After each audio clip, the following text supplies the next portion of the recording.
Hello friends, this is the first lecture of medieval Indian history. In this lecture we will learn about rise of Islam.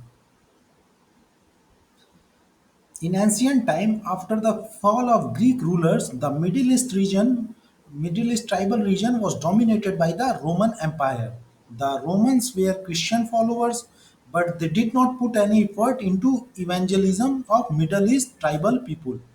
Prophet Muhammad, who born at Mecca in 570 AD, took the advantage of this and established Islamic religion in Middle East region. He converted the tribal people of Middle East region into Islamic follower. In starting, when he tried to preach Islam in Mecca, the Qurayshi community tried to kill Muhammad. Muhammad was originally from Qurayshi community, but when he tried to preach Islam in Mecca, the Qurayshi community tried to kill Muhammad. And to save his life, Muhammad migrated to Medina region, where he married a rich widow. And with the help of his father-in-law, Muhammad formed a tribal army at Medina. And with this tribal army, he attacked Makkah region for Islamization purpose, and he returned Medina with many Qurayshi people as slaves. And these slave Qurayshi people were freed when they teach the art of writing to people of Medina, and later it helped in compilation of Quran by people of Medina. Prophet Muhammad died at Medina in 632 AD. The death of Prophet Muhammad led to a civil war in Middle East region. Many tribal chiefs declared themselves as the new prophet, and in core territory there was fight between Abu Bakr and Ali. Abu Bakr was father-in-law of Muhammad and Ali was son-in-law of Muhammad. And in the fight, Ali was defeated and he accepted the Abu Bakr as the leader of Islam. So finally, Abu Bakr succeed as the new leader of Islam, and it was the start of Caliphate system. And compilation of Quran happened after the death of Muhammad, and it was in Arabic language with the purpose to spread Islam. Caliphate system. In history, there were four caliphates. Uh, First one is Rasidun Caliphate. Rasidun Caliphate ruled from 632 AD to 661 AD. Then Umayyad Caliphate. Umayyad Caliphate ruled from 661 AD to 750 AD. Then Abbasid Caliphate ruled from 750 AD to 1258 AD. Then Ottoman Caliphate. Ottoman Caliphate ruled from 1517 AD to 1924 AD. Rashidun Caliphate ruled around 30 years with the first leader as Abu Bakr, and the caliphate system was non-hereditary. The fourth and the last leader of Rashidun Caliphate was Ali. Ali was son-in-law of Muhammad. In starting, there was fight between Abu Bakr and Ali regarding who will lead the Islamic people. But after the death of Abu Bakr and two other Islamic leader, Ali was elected as the leader of Islamic people. But he was assassinated by a person who blamed Ali for the civil war in the initial year of succession. So, with the death of Ali, two different sect emerged in Islam. One is Sunni sect, another one is Shia sect. Sunni were those people who considered Abu Bakr as the right successor of Muhammad, whereas Shia were those who considered Ali as the right successor of Muhammad. So Shia follower did not consider the first three ruler of Rashidun Caliphate as uh, caliphate. They only considered Abu Bakr as caliphate. The four leaders of Rashidun Caliphate are considered as rightly guided caliphate as they lived in the time period of Muhammad. They were in contact with Prophet Muhammad when Muhammad was alive. The Rashidun Caliphate ruled over the territory of almost all the Middle East region. Here is the map that shows the territorial extent of Rashidun Caliphate when the Caliphate was at peak. So, so they controlled the territory of Arabian Peninsula, then Iran, Iraq, and in West they also controlled the northern Egypt region.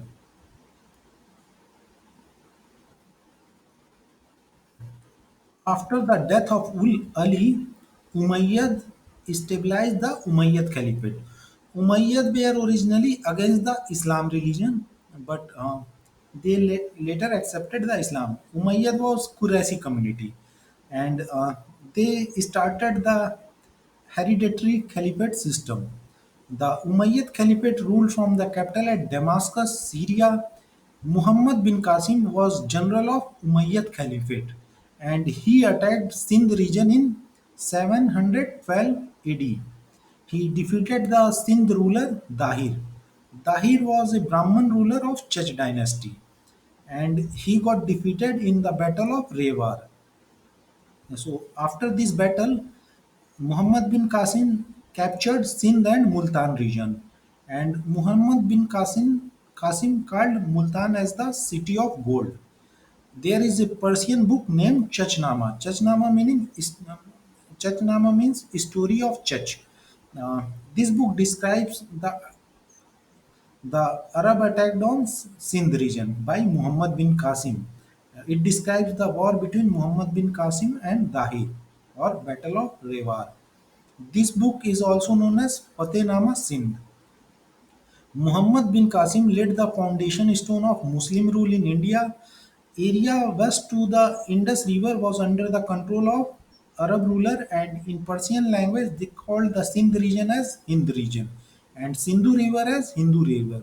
So they were the first who called the people living in this territory as Hindu people.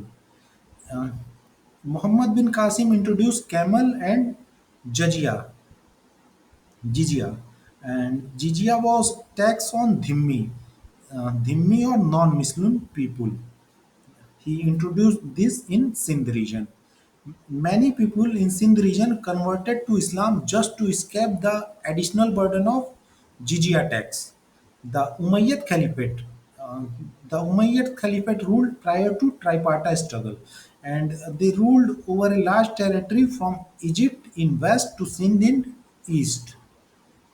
After the conquest of Sindh by Muhammad bin Qasim, they tried to capture the coastal region of Gujarat, but they were successfully expelled by Vikramaditya II. Vikramaditya II was ruler of Chalukya Badami dynasty, and later they again tried to capture the coastal region of Gujarat, but second time they were successfully expelled by Nagbhatta I. Nagbhatta I was a ruler of Gurjar Pratihar dynasty.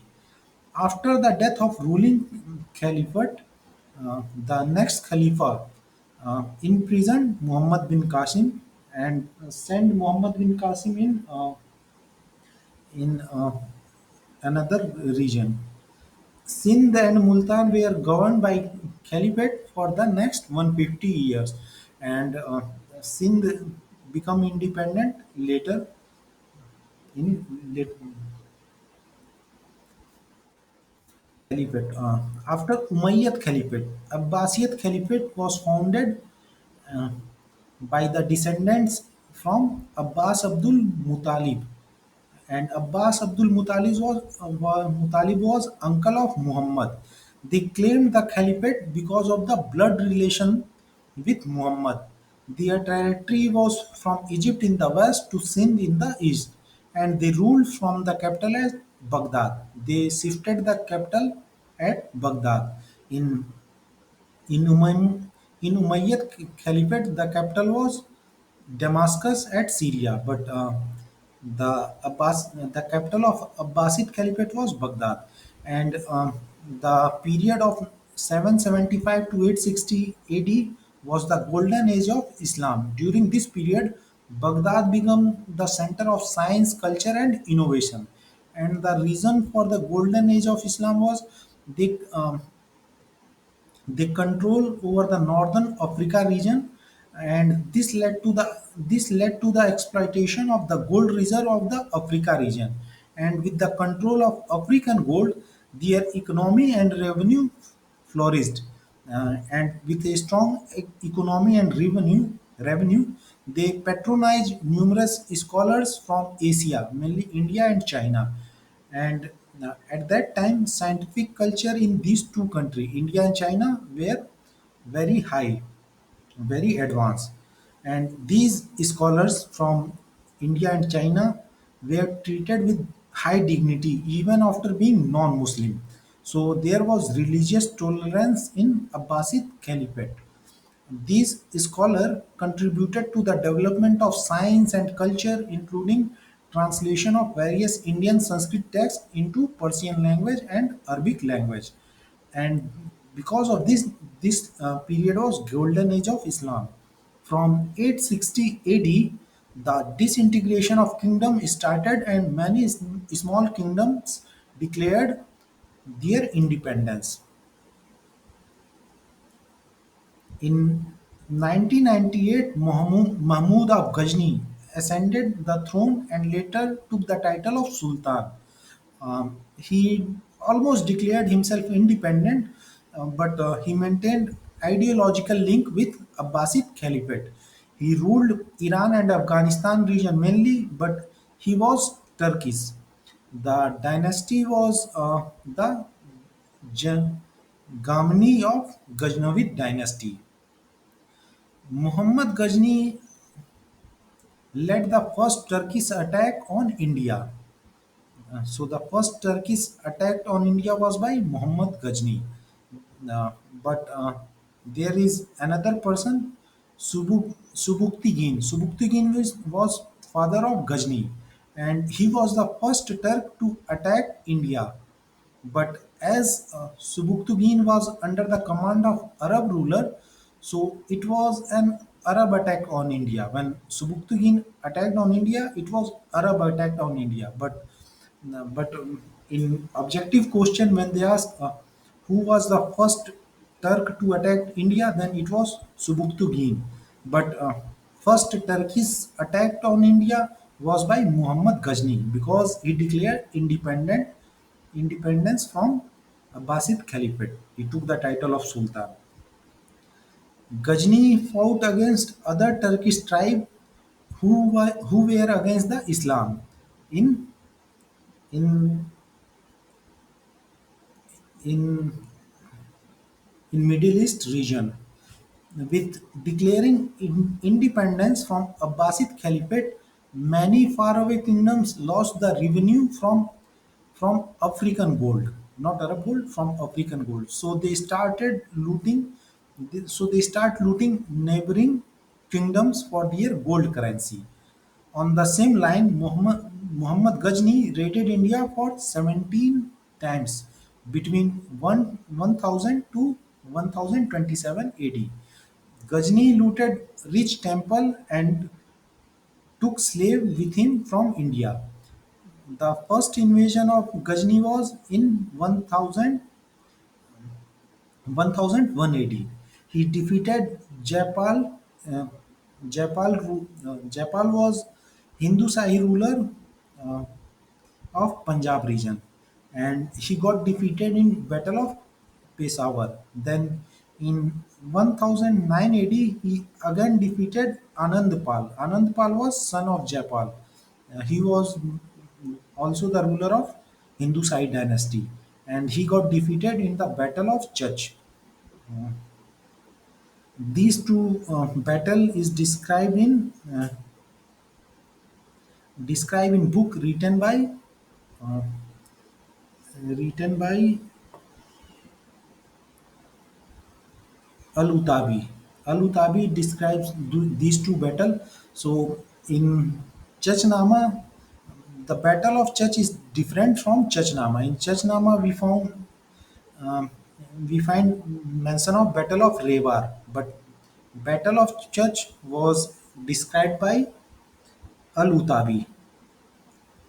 In 16th attack, uh, around 1025 AD, he attacked on Somnath temple. He completely destroyed the Somnath temple while Ghazni was returning. Ghazni was looted by Jats in Sindh region. During during the 16th raid, Raja Bhimdev left the Kathiawar palace because of the fear of Ghazni. So he did Bhim. It was the Bhimdev who ruled the Kathiawar region, and he did not try to defend the Somnath temple. But local people who used to live in Somnath region, they put they fight against Ghazni ruler when he tried to loot Somnath temple. His last attack on India was 17th attack in 1027 AD.